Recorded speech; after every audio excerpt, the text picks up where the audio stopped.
Hello viewers, আজ আমাদের ছাদ বাগানের টুকিটাকি চ্যানেলের থার্ড ভিডিওতে আমি আজকে আপনাদের লাল জামরুল যে গাছ ছাদে প্রতিস্থাপন করা আর এর পরিচর্যা সম্পর্কে আপনাদের আমি জানাবো। আপনারা সাদা জামরুল তো সব জায়গাতেই দেখেছেন, মাটিতে যেটা হয়, আর ন্যাচারালি অনেক জায়গাতেই আপনারা দেখবেন যে সাদা জামরুলটাই ম্যাক্সিমাম, আর লাল জামরুল এখন বাজারে মোটামুটি ভালোই বিক্রি হয়, সবাই দেখতে পায়, আর সবুজ জামরুলও তার সাথে দেখা যায়। কিন্তু লাল জামরুলটা ছাদে করা বা ছাদের পরিচর্যা সম্পর্কে আজকে জানাবো।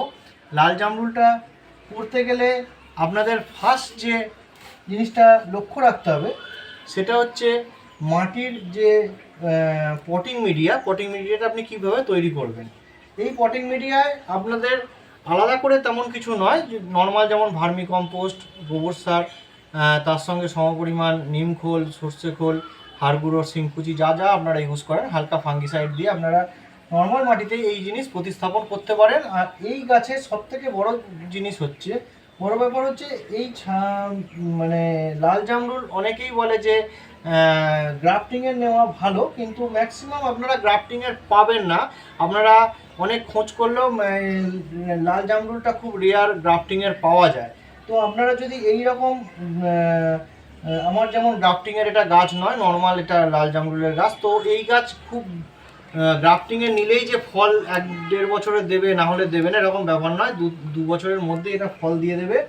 তবে আপনাদের আমি লক্ষ্য মানে জানাচ্ছি, এই যে 1, 2, 3, 4 আর এই যে নিচে 5, এই 5খানাই পড়ে রয়েছে, কারণ প্রায় 35 থেকে 40 পিস জামরুল এই যে লাস্ট যে ঝড়টা হলো, এই ঝড়টাতে সব পড়ে গেছে এবং এটাতে পুরো নষ্ট হয়ে গেছে। আর আপনাদের অন্য অন্য জায়গার যে জামরুলগুলো মানে যে সবুজ যে বা ছোট অবস্থায় যে ছোট ছোট জামরুলগুলো, সেগুলো সেই হাতে থোকা থোকা করে আমি ফেলে দিতে হয়েছে। আমি জাস্ট এই 5খানা বাঁচাতে পেরেছিলাম। এই ভিডিওটা আমি বানাতেও পারতাম না, যদি জামরুলগুলো না থাকতো হয়তো ভিডিওটা বানাতামও না। জাস্ট এই জামরুলগুলো আছে বলেই এই 5খানাই পড়ে রয়েছে বলে। আর এই লাস্ট 5খানা না, তার বেশি ছিল, 5-6খানা পেরে খাওয়া হয়েছে, আর 5খানা গাছে রয়েছে। এইবার ব্যাপার হচ্ছে যে এই গাছের আপনারা দেখতে পাচ্ছেন, এটা কিন্তু গ্রাফটিংয়ের গাছ নয়, এটা নর্মাল কলমের গাছ। তো এই গাছে 2 বছরের মধ্যে মোটামুটি ফল চলে আসে। তো লাল জামরুল গ্রাফটিং আপনারা হয়তো পাবে না, না পেলেও অসুবিধা নেই, এই গাছ আপনারা ডাইরেক্ট কিনে বাড়িতে বসাতে পারেন। গ্রাফটিংয়েরই বসাতে হবে এরকম কোনো ব্যাপার নয়। আর এর পরিচর্যা হিসেবে ফাঙ্গিসাইড বা পেস্টিসাইডের খুব যে মালটা বা মৌসুম্বি বা অন্য যে সমস্ত আমের পরিচর্যা, সেরকম যে মুকুলের পরিচর্যা বা ফুল আসার যে পরিচর্যা, সেরকম যে খুব পরিচর্যা করতে হবে সেরকম ব্যাপার নয়। জাস্ট ফুল আসার পরে যদি আপনারা দেখেন প্রচণ্ড কালো মাছি বা এক রকমের পোকা আছে, যে পোকাগুলো এই জামরুলের এই ফুলগুলোকে বা ফুল থেকে যখন ফল অবস্থায় আসে তখন এই নষ্ট করে দেয়, কালো করে ফেলে দেয়। হ্যাঁ, তো সেই অবস্থায় আপনারা একটা ফাঙ্গিসাইড শুধু ব্যবহার করে দেবেন। আর তার সঙ্গে খুব বেশি হাই পাওয়ার কোনো পেস্টিসাইড নয়, জাস্ট আপনারা একটু কম পাওয়ারের পেস্টিসাইড ব্যবহার করবেন, যেমন ইমিডাক্লোরোপিড ব্যবহার করলেও হয়। আপনারা নর্মাল জৈব নিম তেল ব্যবহার করলেও হয়ে যাবে। এটা শুধু ব্যবহার করে দেবেন পেস্টিসাইড হিসেবে। আর আপনারা ফাঙ্গিসাইড হিসেবে ব্যবহার করতে পারেন, আপনারা ব্যবহার করতে সাপ ইউজ করতে পারেন, আর মাটিতে ইউজ করতে পারেন হচ্ছে ট্রাইকোডার্মা ভিরিডি, আপনারা মাটিতে ফাঙ্গিসাইড হিসেবে ব্যবহার করতে পারেন। এছাড়াও আপনাদের এই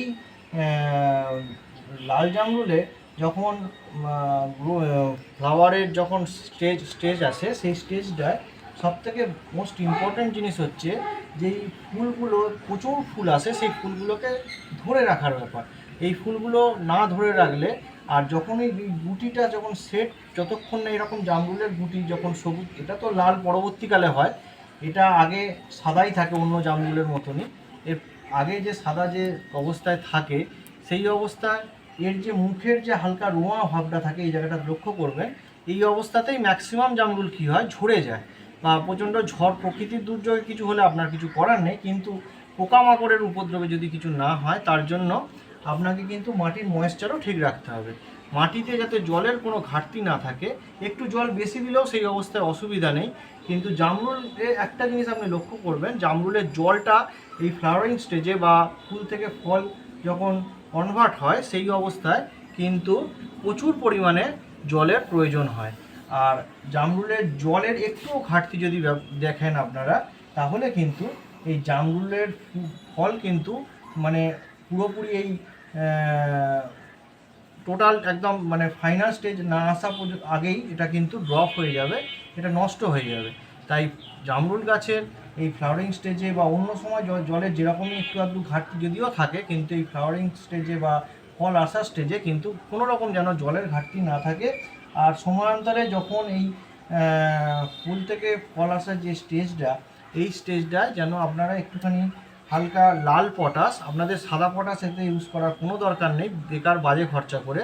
আপনারা লাল পটাশ ইউজ করলেও বা তার সঙ্গে একটু বোরন ইউজ করলে তাহলে ফ্লাওয়ার ড্রপ হওয়ার সম্ভাবনা বা ফুল থেকে ফল হওয়ার যে প্রবাবিলিটিটা, তার চান্সটা, পার্সেন্টেজটা অনেক বেড়ে যাবে। তাহলে আপনারা দেখতে পাবেন যে এর ফলের কোয়ালিটি অনেক বেশি হবে।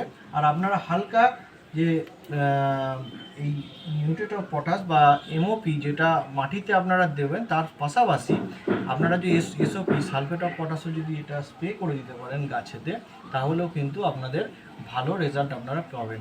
এর সাথে আপনারা যেমন বর্ষার আসার আগে বা বর্ষা আসার পরে যেমন করে আমরা মিশ্র সার গাছে প্রয়োগ করেন, এই গাছেতেও হালকা মিশ্র সার দেবেন। আমি বারবার করে বলে রাখছি যে জামরুল গাছের আরেকটা সমস্যা এই গাছের হয়, সেটা হচ্ছে একটু পিঁপড়েরও একটু সমস্যা আছে।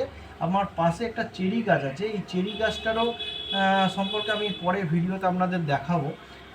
এই চেরি গাছের পাশাপাশি জামরুল গাছেরও হালকা পিঁপড়ে একটু সমস্যা আছে। পিঁপড়ে যখন এই ফল যখন পুরোপুরি পেকে যায়, পুরোপুরি বড় হয়ে যায়, তখন এই পিঁপড়ে হালকা এই গোড়া থেকে বা এই পাতা থেকে বিভিন্ন রকম পিঁপড়ে এই ফলেতে আশ্রয় বাসা বাঁধে, যেহেতু মিষ্টতা বেশি হয়। তো সেই জন্য পিঁপড়ের জন্য আপনারা একটু কোনো গ্যামাক্সিন পাউডার বা হলুদ গুঁড়ো বা দারচিনি গুঁড়ো এরকম টাইপের মাটির চারপাশে একটু ছড়িয়ে দিলে আপনারা পিঁপড়ের হাত থেকে রক্ষা পাবেন।